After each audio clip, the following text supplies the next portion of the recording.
The very first sound that completely severed the low hum of the elegant ballroom was the sharp, violent shatter of fine crystal exploding across the polished hardwood floor. For an incredibly tense second, absolutely every single conversation in the grand room halted entirely, dozens of heads turning simultaneously toward the sudden noise, while a woman standing near the extravagant seafood buffet let out a sharp, audible gasp that echoed through the sudden silence. Standing exactly 20 feet away from me, completely frozen in place beside a long table covered with miniature vanilla cheesecakes and champagne flutes, was Audrey Vance, the woman who had been my absolute best friend since the 7th grade, the exact same woman who had ruthlessly run off with my fiancé the very night before my wedding. The expensive crystal wine glass had slipped completely out of her manicured hand, sending a dark, blood-red pool of expensive Merlot spreading rapidly across the pristine cream-colored carpet, and absolutely nobody moved a single muscle. Nobody spoke a single word, and for the strangest, most profound moment of my entire existence, I actually felt a genuine smile pulling at the corners of my mouth, and I almost laughed out loud right there in the middle of the crowd. I didn't want to laugh because the situation was objectively funny, but rather because 8 long, agonizing years earlier, I would have given absolutely anything in the universe to see the flawless, untouchable Audrey Vance completely lose her perfect, curated composure in front of an entire room of people. Back in those dark days, I was the pathetic one constantly dropping things from shaking hands. Back then, I was the one suffocating on panic attacks in the middle of the night. Back then, I was the deeply broken woman whose entire universe had violently exploded overnight, leaving me with absolutely nothing but ashes. But I am getting entirely ahead of myself, so please let me take a step back and tell you exactly how I ended up standing in the middle of a massive, glowing hotel ballroom in Madison, Wisconsin, peacefully watching my former best friend stare at me like she had just seen a terrifying ghost, because 8 years earlier, I genuinely believed my life was completely over, and honestly, for a very long, dark time, it actually felt like it was. In the crisp autumn of 2018, I was 38 years old, deeply established in my career, and I was finally getting married to the man of my dreams, not in some chaotic, whirlwind romance, but in what was supposed to be the incredibly sensible, stable, grown-up marriage that only happens when you have finally made enough painful mistakes in your 20s to truly appreciate absolute stability. Julian Crawford and I had been building our lives together for almost 4 incredibly peaceful years, and he was the highly successful director of acquisitions for a massive, luxury real estate firm on the wealthy west side of the city. Absolutely everybody loved Julian the moment they met him. He effortlessly remembered the names of strangers. He shook hands with a firm, convincing warmth that made you feel incredibly important, and he possessed this terrifyingly charming ability to make casual acquaintances feel like they had been his closest friends for decades. Looking back now with the bitter clarity of hindsight, I finally realized that his relentless, polished charm was actually the core of the entire problem, because brilliant, manipulative men like Julian know exactly what vulnerable people desperately want to hear, and they're usually incredibly, dangerously good at saying those exact words without meaning a single one of them. At the time, however, I genuinely thought I had found my forever person, the man who would hold my hand through the quiet years of growing old together. And so the massive historical church was fully booked, the luxurious lakeside reception hall was completely paid off, and my stunning, custom-laced wedding dress hung silently in the guest bedroom closet like a beautiful promise. My elderly Aunt Martha had already driven 6 long hours down from Chicago. My cousin Claire had flown in early from Denver to help with the arrangements. And absolutely everything was perfectly, flawlessly ready, or at least, that was the devastating illusion I was living inside. The very evening before the wedding, Audrey came over to my house to help me meticulously organize the delicate, handwritten seating cards for the reception tables, because Audrey and I had survived absolutely everything together. Terrible middle school haircuts, devastating college breakups, and a decade of bad decisions. We sat barefoot on my living room rug, laughing and eating spicy Thai takeout straight from the cardboard boxes, while carefully sorting our friends and family into alphabetical order, completely unaware that a bomb was quietly ticking underneath my life. Julian stopped by the house briefly after he finished a late meeting at his real estate firm, looking incredibly handsome in his tailored suit. He kissed my forehead softly, made a charming, light-hearted joke to Audrey about how ridiculously expensive the floral arrangements were, and then he simply walked out the front door. Nothing in his eyes seemed unusual. Absolutely nothing in the atmosphere seemed wrong. And if somebody had tapped my shoulder in that exact moment and told me that would be the very last normal, innocent moment of my entire life, I would have laughed right in their face. The next morning, I woke up long before the sun even crested the horizon, my stomach fluttering with the nervous, electric energy of my wedding day, and I clearly remember brewing a fresh pot of coffee and standing by the large kitchen window, watching the morning mist roll over the neighborhood lawns. I remember feeling so incredibly grateful, so entirely full of hope and excitement, the exact, pure emotions that women are always supposed to feel on the morning they promise their lives to someone else. But as the clock ticked forward, a strange, quiet anxiety began to creep into the edges of my mind, because by 8 o'clock, Julian still hadn't answered a single one of my excited text messages. And by 9 o'clock, my phone calls were going straight to his cold, automated voicemail. By 10 in the morning, something deep inside my chest started to tighten into a painful, suffocating knot, because the grand ceremony was officially scheduled to begin at 2 o'clock sharp. Hundreds of guests were already arriving at their hotels. My family members were actively getting their hair and makeup done in the living room. The expensive florist was furiously setting up massive arches of white roses at the altar, and absolutely nobody in the entire wedding party knew where my fiancé was hiding. At exactly 11:45, my phone suddenly buzzed on the kitchen counter with a single incoming text message, and when I looked at the glowing screen, my entire world violently stopped spinning. It was a message from Julian containing just one devastatingly cruel sentence. "I am so incredibly sorry, but I just cannot do this." That was absolutely it. There was no long, tearful explanation. There was no desperate phone call to hear my voice. There was no adult conversation about his fears.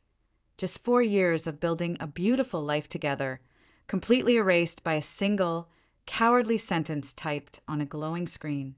At first, my brain completely rejected the reality of the text, desperately trying to convince me that he was just suffering from a severe, temporary panic attack because people get cold feet before big weddings all the time, and I genuinely believed he would walk through the front door any second to apologize.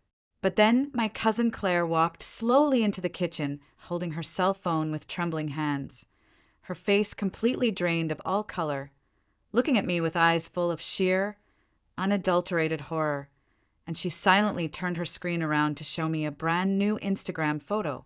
It was a picture of Julian and Audrey, smiling brightly together at an upscale airport terminal, holding first-class boarding passes to a luxury resort in Aspen, and someone they knew had casually posted it online just 30 minutes earlier, completely destroying the illusion of my life in a fraction of a second. I honestly do not remember much of the next few hours, at least not in any logical, chronological order, because profound, shattering trauma does not ever organize your memories neatly into folders. It violently shatters them into a million jagged, confusing pieces that randomly cut you for years afterward. I vaguely remember the sickening sound of my cell phone dropping from my numb fingers and clattering against the kitchen tiles. I remember my Aunt Martha suddenly bursting into loud, heavy tears behind me. I remember somebody in the distance nervously asking if they should call the church coordinator to stop the string quartet from playing. I remember sitting completely paralyzed on the cold kitchen floor, staring blankly at the cabinets, and then I remember the absolute cruelest part of the entire nightmare, the excruciating realization that I had to force myself to stand back up, because even when your heart is literally breaking into pieces inside your chest, tedious paperwork still exists, massive financial deposits are still non-refundable, and humiliating phone calls desperately need to be made. I spent the next 6 agonizing hours sitting at my dining room table, numbly calling over 150 excited guests over and over again, repeatedly forcing the same deeply humiliating, soul-crushing explanation past my trembling lips. No, the wedding was not merely postponed due to weather. No, Julian was not suddenly hospitalized with a severe illness. No, absolutely everything was not going to be okay. My favorite call of the entire horrific afternoon, and by favorite I mean the absolute least agonizing, was with my elderly Aunt Martha, who listened to my shaking voice in complete, heavy silence before taking a deep breath and telling me that if she had driven 6 hours through traffic for absolutely nothing, I was at least going to let her buy me the most expensive steak dinner in the city.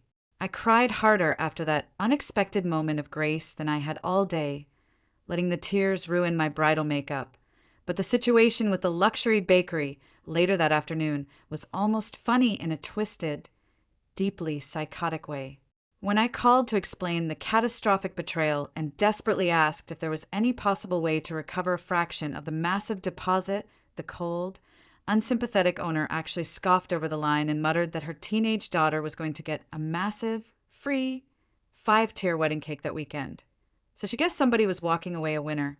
I remember staring blankly at the wall for a long, quiet moment before I suddenly started laughing hysterically into the receiver. Not because anything was remotely humorous, but because I knew with absolute certainty that if I hadn't laughed in that exact second, I probably would have started screaming and never, ever stopped. For years afterward, whenever any innocent person casually mentioned buttercream frosting in my presence, I felt a sudden, violent flash of deep irritation, and it is truly terrifying to realize what your traumatized brain actively decides to permanently associate with emotional devastation. The dark, quiet months that immediately followed the canceled wedding were not cinematic or dramatically explosive. They were infinitely worse, because they were deeply, suffocatingly ordinary and relentless. I dragged myself to a local therapist every single Thursday afternoon right after work, sitting in the exact same beige office, staring at the exact same brown leather couch, and pulling tissues from the exact same floral box while trying to figure out why I wasn't enough for the man I loved. I was forced to sell the beautiful home we had bought together because I absolutely could not afford the massive mortgage on my single salary, ruthlessly downsizing my entire existence to a tiny, anonymous apartment on the opposite side of the city. I completely stopped going to my favorite coffee shops, parks, and theaters where I might accidentally run into Julian or Audrey, meticulously learning which upscale grocery stores they frequented, which trendy downtown restaurants they preferred, and which country club they had joined. Madison is certainly not a massive, sprawling metropolis, so actively avoiding too prominent, wealthy people took an immense, exhausting amount of daily effort and strategic planning. But I managed to turn myself into a ghost in my own city. Slowly, agonizingly, my broken life began to move forward, not because I actually wanted it to, but simply because the relentless march of time forces you to keep breathing, whether you want to or not. I channeled every single ounce of my burning grief and manic energy into starting my own boutique floral and high-end event design studio, initially taking on tiny, unglamorous jobs, small backyard weddings, quiet retirement parties, and boring corporate luncheons, just making enough honest money to keep the electricity running in my apartment. But my obsessive dedication quickly turned into real success, allowing me to hire a dedicated staff, rent a beautiful studio space, and build a highly respected business that was entirely my own. A life that wasn't spectacularly glamorous or incredibly wealthy, but a life that was fundamentally, undeniably honest. And after surviving the absolute darkest betrayal I could ever imagine, waking up every single morning to an honest, quiet life felt like the greatest, most profound victory in the entire world. 8 incredibly fast years passed by in a blur of hard work and quiet healing, until one random Tuesday afternoon, a thick, heavy envelope arrived in my studio mailbox, an official invitation for the 25-year reunion of the Madison High School class of 1999, scheduled to be held at the Grandview Hotel and Conference Center in late September. The moment I read the elegant gold lettering, I almost threw the expensive cardstock directly into the shredder without a second thought. And actually, I did throw it violently into the trash can under my desk. But I found myself physically digging it out of the garbage later that same night, sitting on my living room floor, because a deeply irritating, nagging question kept bothering my healed mind. What if I was still unconsciously hiding in the shadows? What if, 8 long years later, the mere ghosts of Julian and Audrey were still actively controlling exactly where I felt comfortable showing up in my own city. That single, empowering thought irritated me so much more than the actual terrifying prospect of attending the reunion itself. So I aggressively logged onto the website, purchased a VIP ticket, and for the next several weeks, I completely and utterly regretted that impulsive decision every single day. The actual night of the massive reunion, I sat alone in my car in the dark hotel parking lot for almost 20 excruciating minutes, the engine idling while my freezing hands shook violently against the leather steering wheel. I clearly remember staring deeply into my own terrified eyes in the rearview mirror, taking a massive, shuddering breath and firmly commanding myself to get out of the vehicle, reminding my reflection that I was no longer that broken, weeping 38-year-old woman sitting on a kitchen floor.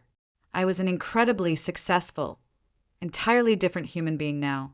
Eventually, I forced my trembling legs out of the car, pulled my shoulders back, walked confidently toward the glowing entrance, and stepped inside the grand lobby, having absolutely no idea that before this surreal night was over, the entire ballroom would finally learn the devastating truth about Julian Crawford, or that Audrey Vance would end up standing in a puddle of spilled wine, staring at me in absolute shock, because the universe had one final, breathtaking surprise waiting for me.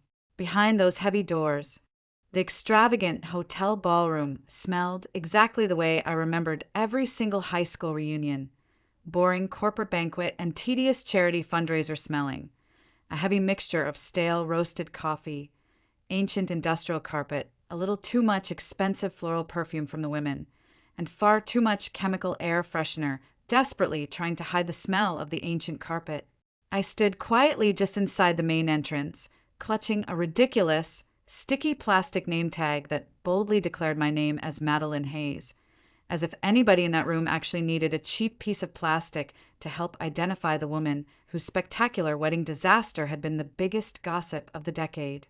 Most of the people in the room had known each other intimately since we were awkward 14-year-olds with braces, and almost immediately, a few familiar faces waved brightly when they saw me standing there.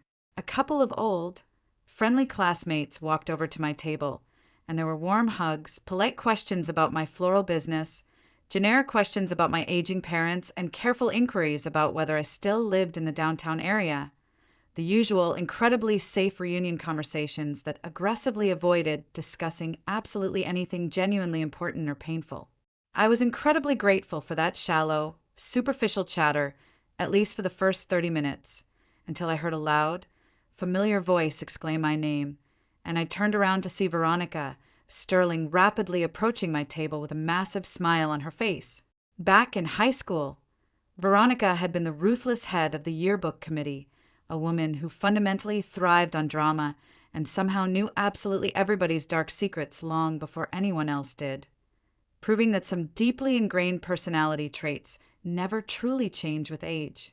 She hugged me tightly, pulled back, and looked me up and down with an analyzing gaze, complimenting me on how incredibly good I looked, to which I smoothly replied that she was a terrible, wonderful liar, earning a genuine, booming laugh from her.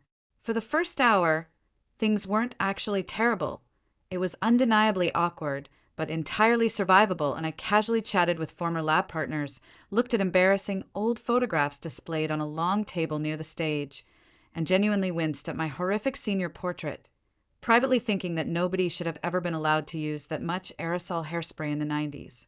At one point, somebody started telling a hilarious, exaggerated story about our ancient chemistry teacher accidentally setting off the school fire alarm during a failed experiment, and as the small crowd around me laughed, I finally let my shoulders drop and relaxed, quietly thinking that maybe I had worried for absolutely nothing, and that maybe Julian and Audrey weren't even brave enough to show up tonight. But exactly as that comforting thought crossed my mind, the heavy ballroom doors swung wide open, and there they were, stepping into the glowing light. Somehow, even after 8 long years of actively avoiding their faces, my brain instantly, viscerally recognized their silhouettes. Julian Crawford and Audrey Vance, walking closely side by side into the center of the room, looking exactly like the kind of wealthy, perfectly curated couple that constantly posted smiling, flawless vacation photos from private islands, while secretly despising each other behind closed doors. Not that I actually knew whether they hated each other at that specific moment. That was just my own bitter, lingering wishful thinking, trying to protect my heart from the sight of them together. Audrey was wearing a stunning, incredibly tailored cream-colored silk dress that almost certainly cost more than my entire first delivery van, and Julian was sporting a ridiculously expensive, custom-tailored navy sports jacket, both of them looking polished, armored, and fully prepared, as if they had confidently shown up expecting an entire audience of adoring fans. A few oblivious people greeted them immediately near the entrance. Julian deployed his famous, firm handshakes. Audrey offered double cheek kisses, and they began moving through the crowded room with the arrogant confidence of people who simply assumed they belonged at the absolute center of everyone's attention. I immediately looked away, staring intensely at my glass of sparkling water. But unfortunately, Audrey's predatory gaze had already spotted me through the crowd. Of course she did, because deeply guilty people possess a terrifying sixth sense for spotting their unfinished business from 50 yards away. Her bright, performative smile completely froze on her face for half a terrifying second before it aggressively returned, somehow looking even brighter and more artificial than before, and that tiny micro-expression told me absolutely everything I needed to know. She was deeply, fundamentally nervous, and I found immense comfort in knowing I wasn't the only one suffocating in that room. "Madeline!" I heard Julian's smooth, confident voice echo behind me long before I actually saw his face. And it is truly funny how hearing certain specific voices can instantly drag you violently backward through time, forcing your body to remember old pain. I slowly turned around, gripping my water glass tightly, and he stood there offering the exact same, devastatingly charming smile that used to make me feel so incredibly safe and loved. But looking at it now, it only made me feel profoundly exhausted. I offered a flat, emotionless nod, casually acknowledging that it had been 8 long years, and an incredibly uncomfortable, heavy silence immediately followed my short reply. Not because I didn't know what to say to him, but because I knew exactly what I wanted to scream at him, and I was absolutely determined not to give him the satisfaction of a public reaction. Audrey quickly appeared right beside him, the heavy scent of her expensive designer perfume arriving a full second before she did, and she breathed my name with fake, breathless excitement, creating another agonizing silence between the three of us that felt even worse than the first. Then Audrey deployed a massive, completely fabricated smile, exclaiming how it had been absolutely forever since we last spoke, delivering the line as if she had simply bumped into me at a local grocery store checkout line instead of brutally helping destroy my entire life the night before my wedding. I almost genuinely admired her sheer, psychopathic commitment to the performance, and the deeply awkward conversation truly should have ended right there. But Julian stubbornly stayed rooted to his spot. Audrey refused to walk away, and before long, several other curious classmates naturally drifted over and joined our little circle. That is exactly how complete disasters happen at high school reunions. People aimlessly drift together toward the loudest voices, and nobody realizes they are actively walking into an emotional minefield until it is far too late to escape. For a few tense minutes, everything remained politely civil on the surface as Audrey took total control of the conversation, performing a loud, boastful monologue about their incredible life together. She talked endlessly about their new luxury lake house, their recent trips to private resorts in Cabo, and the massive, expensive renovations they were doing on their primary estate. Every single story she told somehow desperately circled back to their immense wealth, their high social status, or how wonderfully perfect her life supposedly was, and at one point, she actually sighed dramatically and complained that they had traveled so incredibly much lately that she was absolutely exhausted, a deeply tone-deaf sentence that probably cost more to execute than my monthly electricity bill. A kind woman named Sarah desperately tried to redirect the incredibly obnoxious conversation, turning to me and politely asking how my event business was doing, an effort I deeply appreciated in the moment. I smiled warmly and replied that my boutique floral studio was actually doing incredibly well and keeping me wonderfully busy, but before I could elaborate on my proud success, Julian immediately jumped into the conversation with a condescending tone. He tilted his head, adopting a look of fake sympathy, and loudly declared that running a small, struggling business was incredibly tough these days, delivering the line in a tone that wasn't openly, aggressively insulting, which somehow made it infinitely worse to endure. It sounded exactly like genuine concern to the untrained ear, the incredibly fake, manufactured kind of concern that arrogant people use as a weapon when they are actively trying to measure their massive success against your perceived failure in front of a crowd. I maintained my polite, frozen smile and calmly replied that owning a business certainly had its challenging moments, to which Julian nodded slowly and loudly announced that he was just so incredibly glad I was doing okay, heavily emphasizing the word okay, as if he were generously handing out a pathetic participation trophy to a loser. He spoke as if mere survival was the absolute best outcome I could have ever possibly hoped for after he broke me.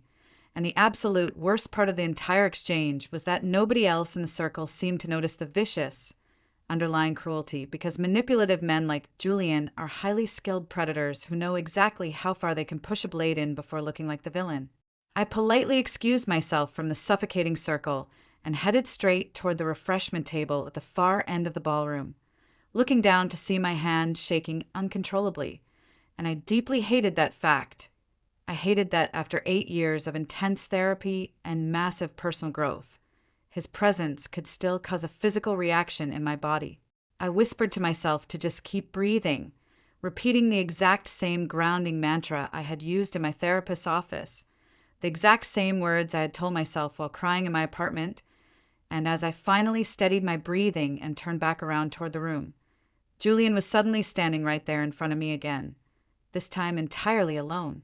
I immediately knew with every fiber of my being that something terrible was about to happen, feeling the exact same instinctual dread that animals feel right before a massive thunderstorm breaks open the sky, as he casually picked up a cocktail from the table, surveyed the crowded room, and then locked his cold eyes directly onto mine. "You know," he said in a dangerously casual, quiet voice, "I always used to wonder how things would have turned out if we had actually gone through with it."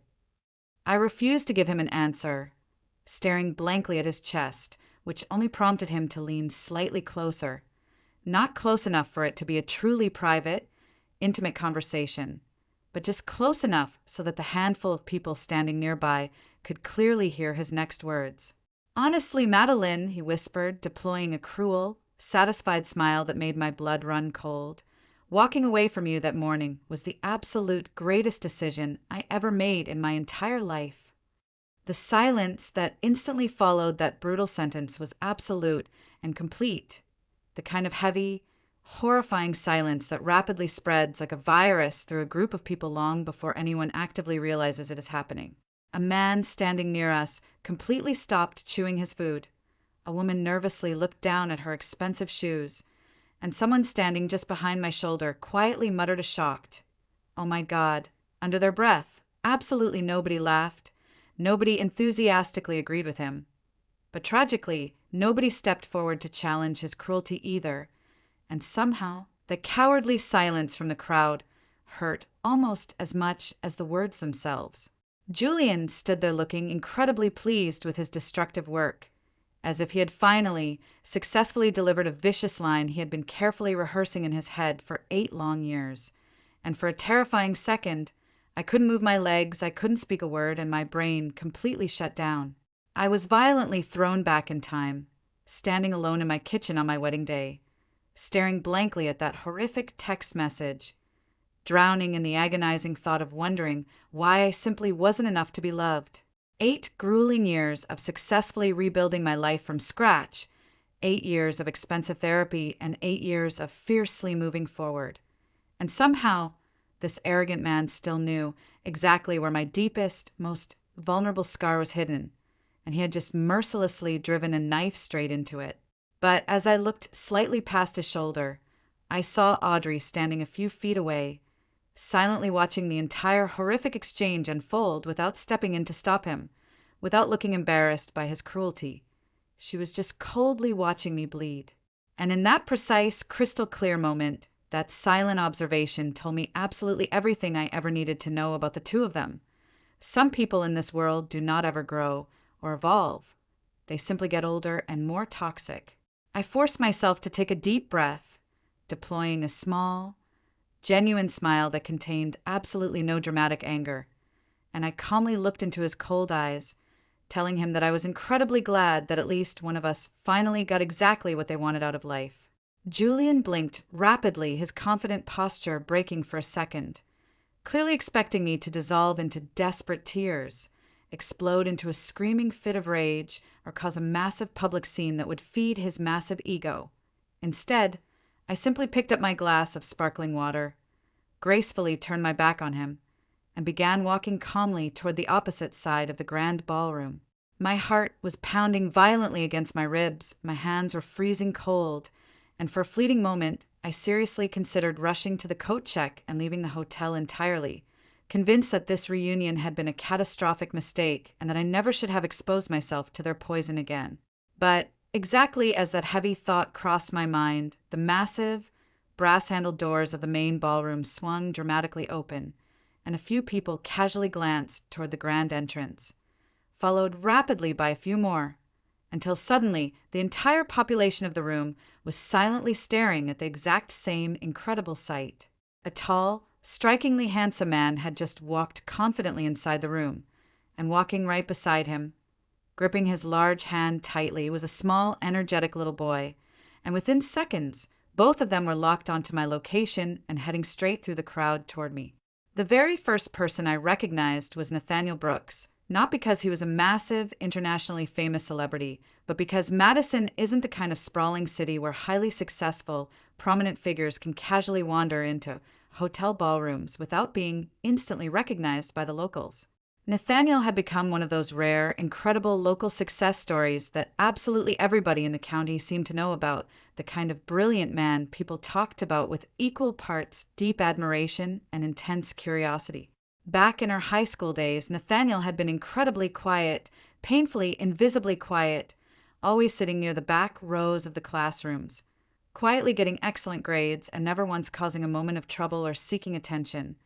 And if you had asked me back in 1999 which boy from our graduating class would eventually become one of the wealthiest, most successful corporate leaders in the entire state, I absolutely never would have guessed it would be him. He looked undeniably older now, of course, because time touches all of us. He had distinguished touches of silver gray at his temples, and perhaps a little less hair than he did in his teenage years. But he carried himself entirely differently than the arrogant men in this room. He walked with a comfortable, deeply grounded confidence, moving like a man who absolutely no longer needed anybody's validation or approval to know his own worth. Walking excitedly right beside him was little Henry, an adorable 5-year-old boy with messy brown hair, wearing bright blue light-up sneakers and a tiny, slightly crooked baseball cap sitting on his head, and the exact second Henry's bright eyes spotted me across the crowded ballroom. His entire face lit up like a massive spotlight, and before Nathaniel could even react to stop him, Henry broke entirely free from his father's hand and began sprinting through the crowd of adults. The entire room silently watched as the little boy ran straight toward me, his blue shoes flashing brightly on the carpet, and I barely had enough time to drop to my knees before he launched his entire small body directly into my open arms, wrapping his hands tightly around my neck. And then came the exact, echoing moment that absolutely nobody in that entire ballroom was prepared for, including myself, as Henry buried his face in my shoulder and yelled the word, "Mama!" at the top of his lungs, his joyful voice echoing far louder than it ever should have in a crowded room. Perhaps it was because everything else had suddenly gone dead silent, or maybe because dozens of gossiping people had collectively stopped talking at the exact same moment to watch the scene unfold. But his sweet voice carried across the entire space as he happily announced, "Mama, we finally found you!" A wave of loud, audible gasps floated instantly through the crowd of alumni, and I clearly heard somebody standing close by whisper in absolute shock, asking their husband if that famous billionaire's child had really just called me his mother. And that was the precise moment the absolute chaos began, followed immediately by the sharp, terrifying sound of a crystal wine glass slipping from a trembling hand and violently shattering against the polished hardwood floor. And when I looked up over Henry's shoulder, I saw Audrey standing completely frozen in a puddle of expensive red wine, staring at me with her mouth hanging wide open in pure, unadulterated shock.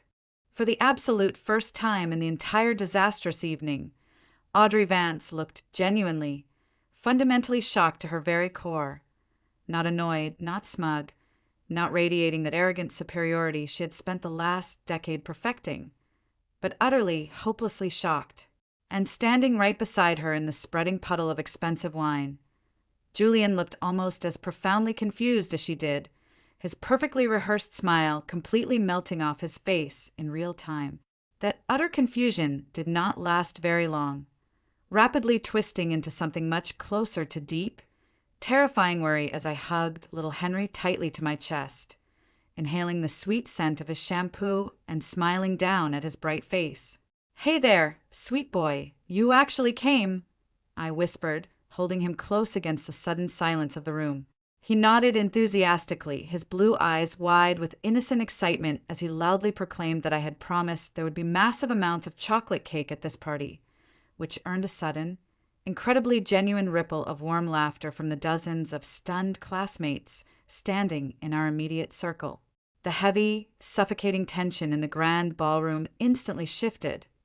It didn't completely disappear, but it mutated into something entirely different, something vibrant and electric. Nathaniel finally reached us, placing a warm, protective hand gently on my shoulder before looking out at the crowd with an effortlessly charming smile, quietly apologizing to the room for causing such a massive, chaotic interruption. "No, you absolutely are not sorry," I whispered back to him, grinning softly, to which he leaned down and whispered that no, he really wasn't sorry in the slightest. A quiet exchange that earned another round of soft chuckles from the surrounding alumni. For a few agonizing seconds, absolutely nobody in the crowd seemed to know what to do next. But then people slowly started stepping forward, their burning curiosity completely overriding their social politeness, the way it always inherently does in small-town high school reunions when a perfectly constructed lie suddenly shatters in public. A kind woman named Rebecca stepped closer, her eyes darting between Nathaniel and the little boy in my arms, and before she could even formulate her question, Henry proudly puffed out his little chest and loudly announced his name to the entire crowd, speaking as if absolutely everybody in the building should have already known exactly who he was. Rebecca laughed warmly, telling him it was a pleasure to meet him, and then she slowly shifted her gaze to Nathaniel, and I physically watched the sudden flash of absolute recognition hit her face like a lightning bolt as she gasped his full name out loud. That was absolutely all it took for the entire room to catch fire with whispering. Within mere moments, more than half of the massive ballroom seemed explicitly aware of exactly who had just walked through the doors, recognizing the famously reclusive, incredibly wealthy CEO who had fundamentally transformed the city's tech district. Meanwhile, Julian and Audrey continued watching us from across the sea of people, completely paralyzed, neither of them daring to move a single inch, and neither of them looking remotely comfortable in their own skin anymore. And that realization felt incredibly, profoundly good.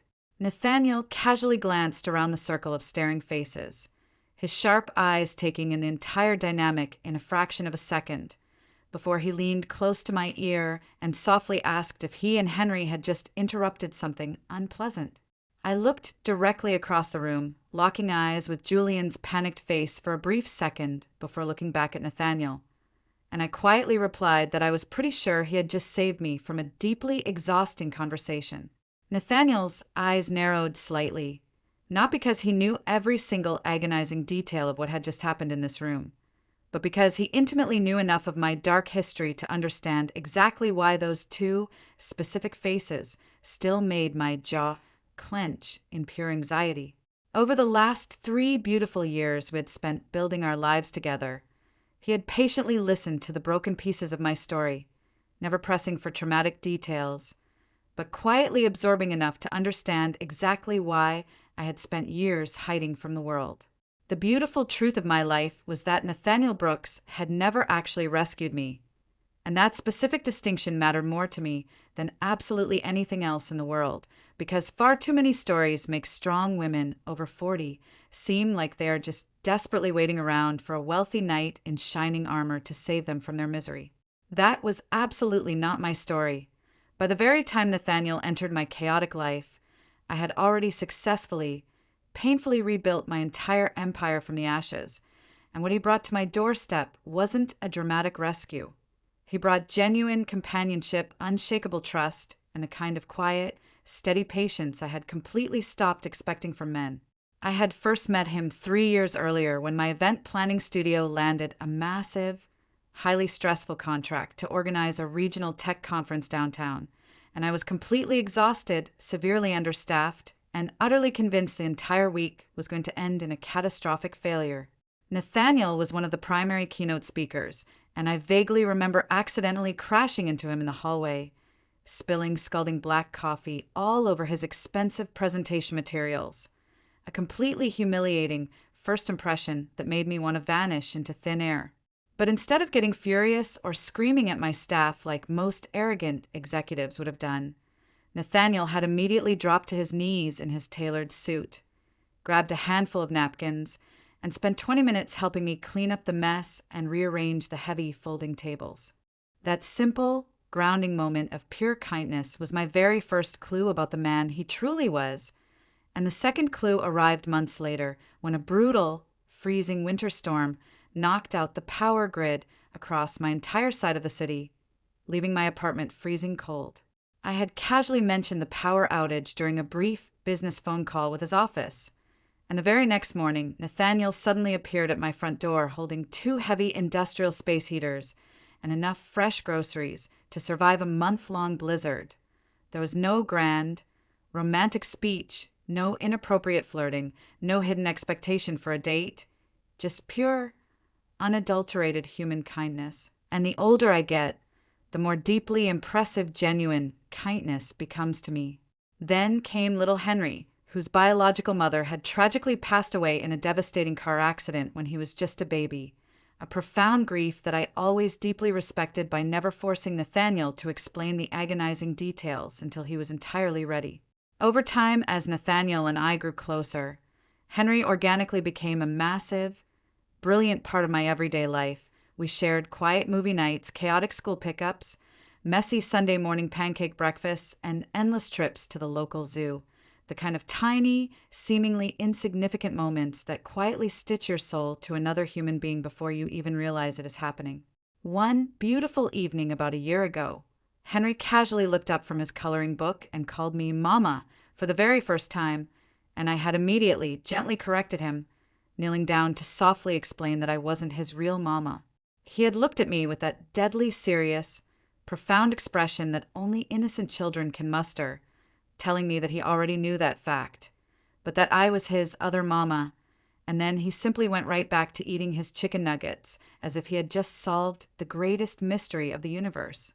The beautiful nickname permanently stayed, not because anyone had formally planned it, and certainly not because Nathaniel had ever forced it, but simply because Henry desperately wanted it, and after a few weeks, neither of us possessed the heart to correct him ever again.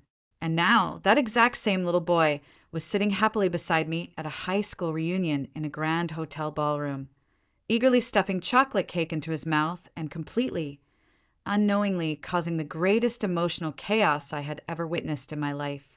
I subtly glanced across the room again, noting that Audrey and Julian were still aggressively watching us from the shadows, but something fundamental in their posture had completely shattered.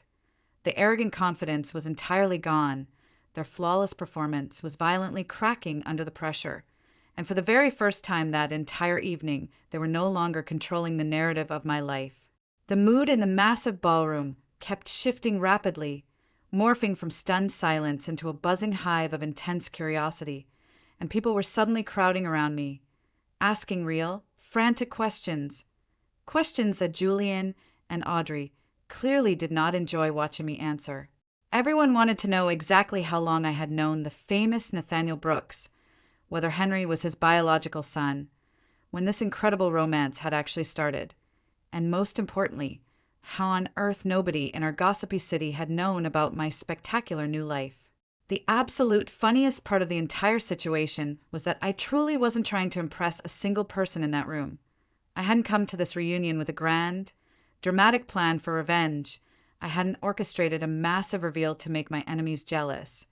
And I had simply shown up entirely alone, mentally prepared to survive a few hours of awkward memories.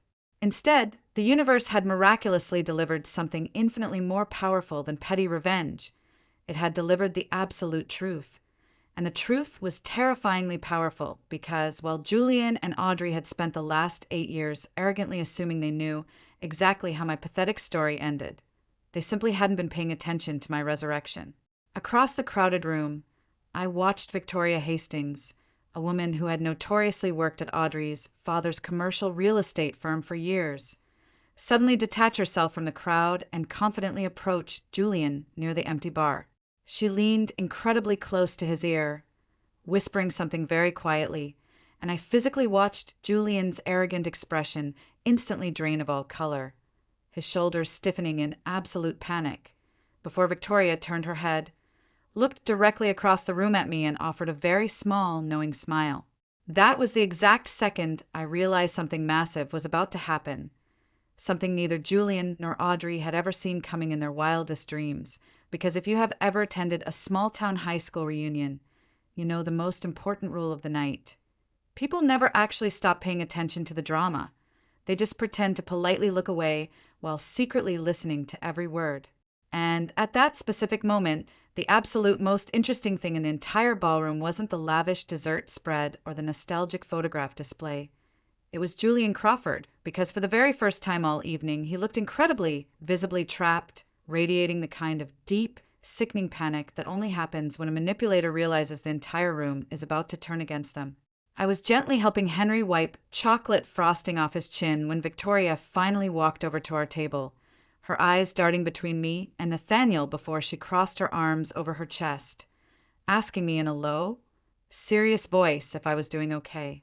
I offered a genuine smile and told her I was actually doing far better than I had ever expected tonight, to which she nodded slowly, her voice carrying a deliberate, heavy weight that instantly told me she had spent the last 8 years carrying a massive, painful secret.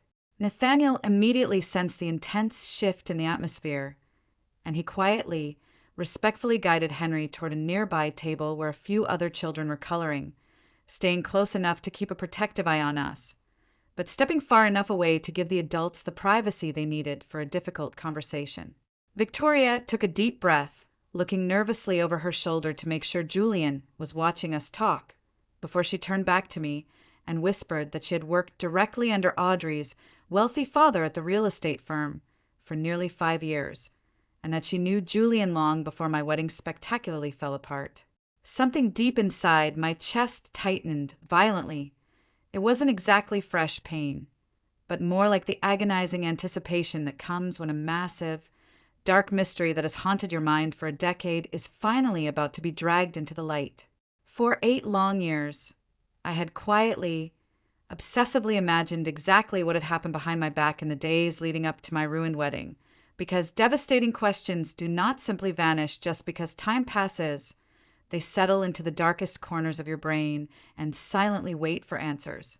Victoria looked incredibly uncomfortable, not because she enjoyed spreading malicious gossip, but because she was about to unburden her conscience, admitting that she had stayed completely silent back then because she genuinely believed the truth would have completely destroyed my sanity. I nodded slowly, telling her that she was probably right, and that 8 years ago, I definitely wouldn't have survived hearing whatever she was about to tell me. But I firmly demanded to know exactly what she was talking about now.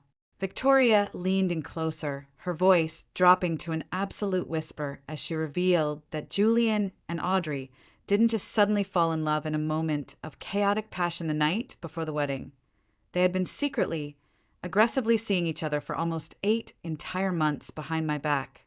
For a terrifying second, I just stared at her face, my brain frantically trying to process the timeline. 8 months, not a few chaotic weeks, not a sudden mistake, but 8 long months of smiling to my face, sitting in my living room, helping me pick out floral arrangements and listening to my wedding vows while sleeping together in secret.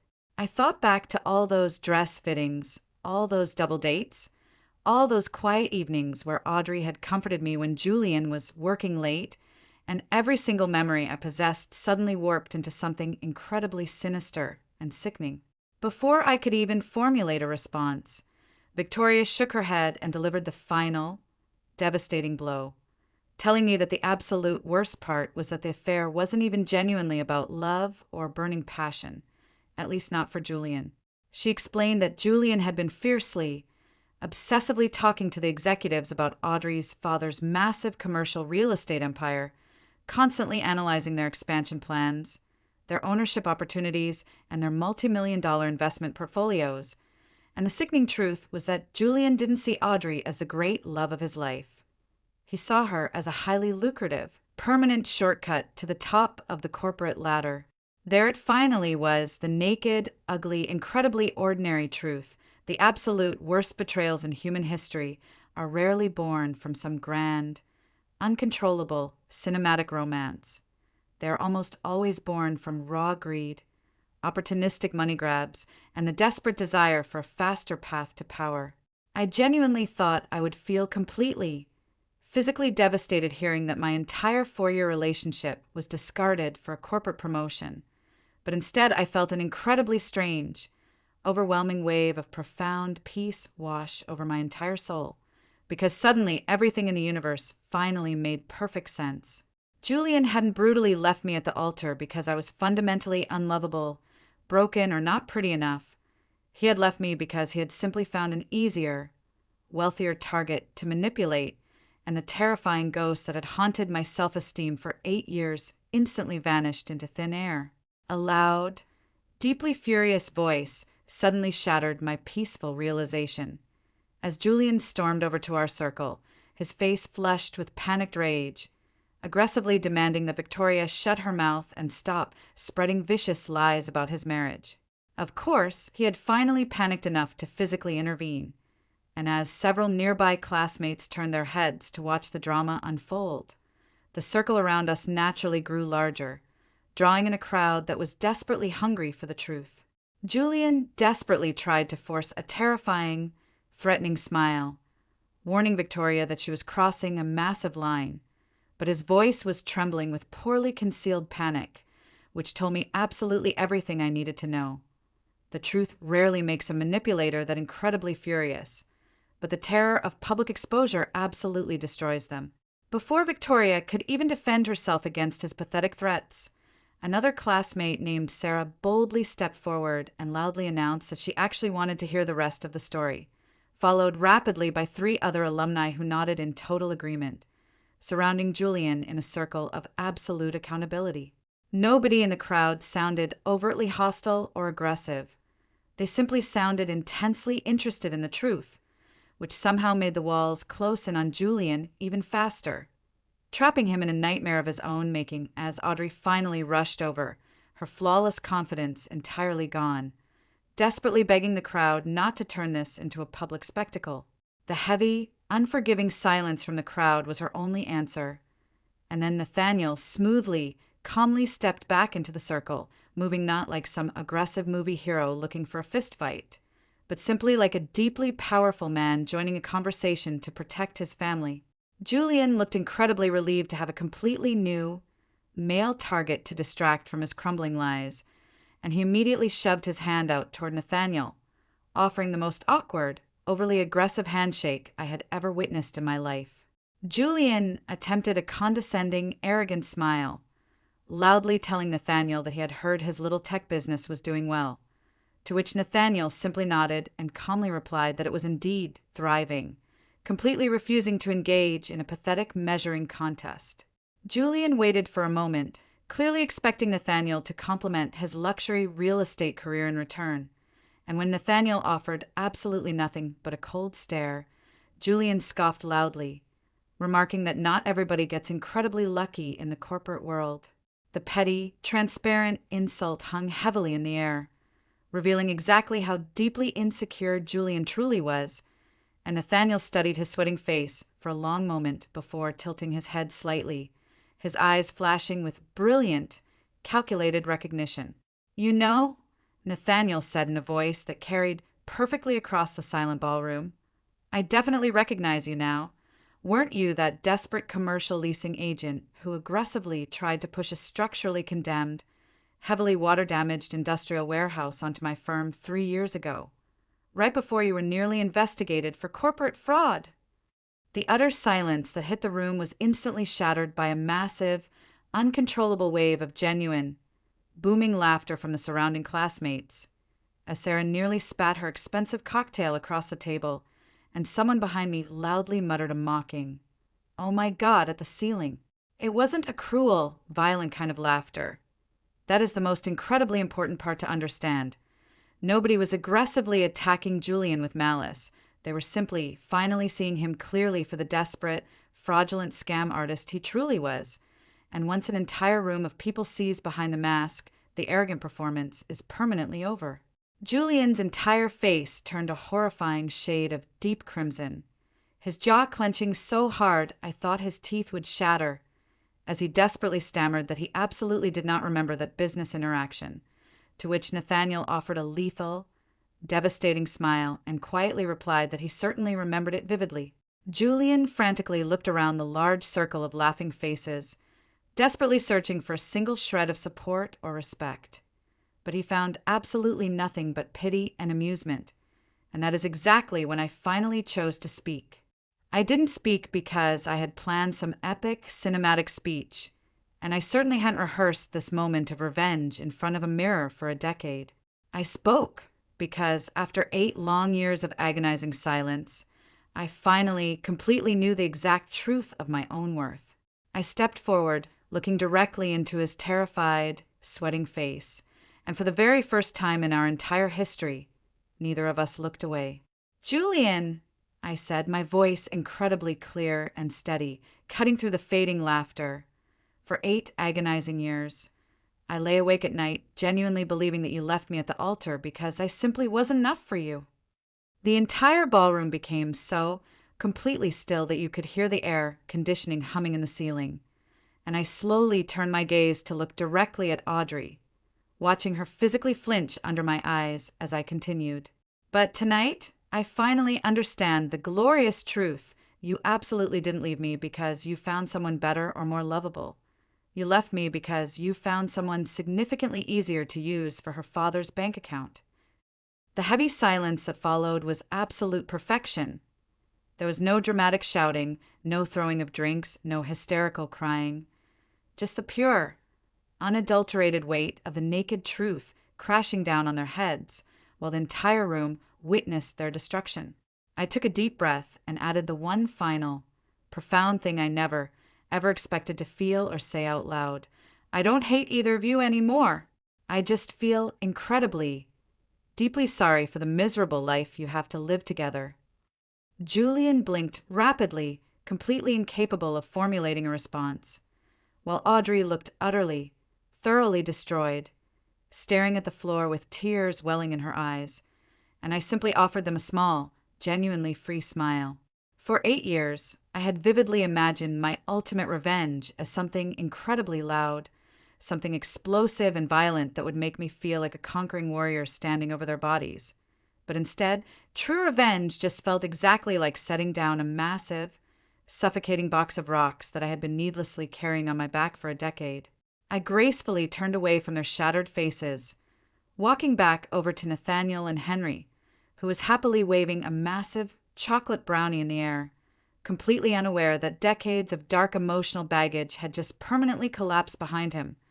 And as I took Nathaniel's hand, I laughed softly, feeling lighter than air. A few tense minutes later, I noticed Audrey quietly, desperately slipping away from the crowd, disappearing alone down the long, dim hallway leading toward the hotel balconies, looking completely shaken and hopelessly lost, and something deep inside my intuition told me that the story wasn't entirely over yet. Because sometimes the absolute most honest, revealing conversations of your entire life only happen after the massive audience finally leaves the theater. I quietly excused myself from Nathaniel, walking down the hallway and pushing open the heavy glass doors to the second-floor balcony overlooking the dark, sprawling parking lot. The loud, pulsing music of the reunion drifted softly through the glass. But out here in the cold September night air, it was incredibly quiet, and I found Audrey leaning heavily against the metal railing, her arms crossed tightly over her chest, shivering in her expensive silk dress. For a fleeting moment, I strongly considered turning right back around and walking away, because leaving her alone in the dark would have been infinitely easier. But I stepped forward instead, standing a few feet away from the woman who used to know all my deepest secrets. Neither of us spoke a single word for a very long time, simply standing there listening to the distant, rhythmic hum of the interstate traffic.